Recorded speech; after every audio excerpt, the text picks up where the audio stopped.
Утренний коллапс никак иначе не назовешь то, что происходит возле 6-й школы в Насыркорте каждое утро. Зеленый свет для пешеходов загорается здесь только после нажатия кнопки на светофоре. Но, видимо, некоторые родители настолько спешат, что предпочитают рисковать жизнью своей и собственных детей, лишь бы не ждать несколько лишних секунд у светофора. На примере родителей учатся и дети. У некоторых нет понятия, не знаю, что нажимать надо на светофор.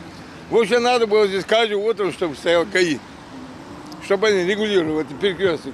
Даже вот когда светофор включенный, и то машина вот проскакивает. Я видел, что и водители транспорта, то есть автомобили и водители, они останавливаются на красный свет светофора, имеется в виду для пешеходов, и пропускают детей. Также это тоже неправильно. То есть дети должны понять, что переходить дорогу можно только на зеленый светофор для пешеходов. Большую роль в безответственном поведении людей на дороге сыграл и сам светофор. По словам жителей, работает он с перебоями. Например, сегодня кнопка на одном из светофоров совсем перестала работать. Из-за того, что машины часто не останавливаются, бывает сложно переходить дорогу. И бывает страшно за маленьких детей, которые переходят эту дорогу. Информацию о неисправности светофора мы отправили в ГИБДД. Специалисты тут же зафиксировали поломку. По факту неисправности данного светофора сотрудниками дорожного надзора госавтоинспекции по Республике Ингушетия составлено соответствующее предписание. Оно будет направлено в Управление автомобильными дорогами СКФО по Республике Ингушетия для принятия соответствующих мер. В случае неисполнения должностными лицами данного предписания они будут привлечены к административной ответственности. Правда, на этом беды учащихся родителей и учителей 6-й школы не заканчиваются. С начала ремонтных работ на федеральной трассе переход от дороги к школе превратился в настоящую горку. И если в теплое время года здесь уже были случаи падения детей и взрослых, то с началом заморозков добираться до учебного заведения придется разве что на санках, шутят родители.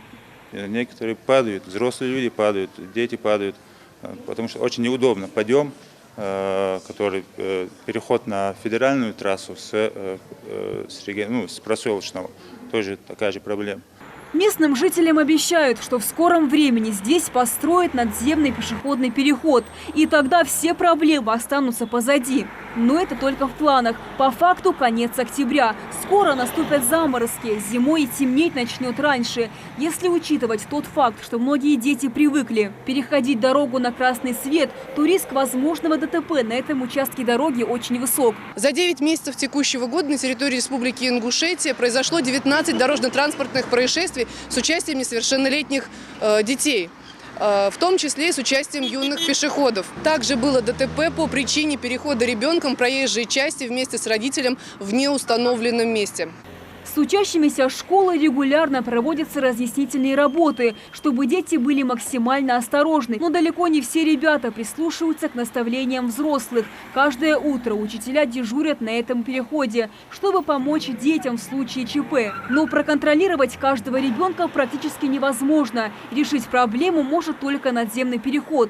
До его появления сотрудники ГИБДД призывают родителей проявлять бдительность, запастись светоотражающими элементами на одежде, чтобы в темноте быть в поле зрения водителей. Ну и, конечно же, стараться самим забирать учащихся со школы. Амина Бокова, Ахмед Гандаров, Магомед Белакиев. Новости 24.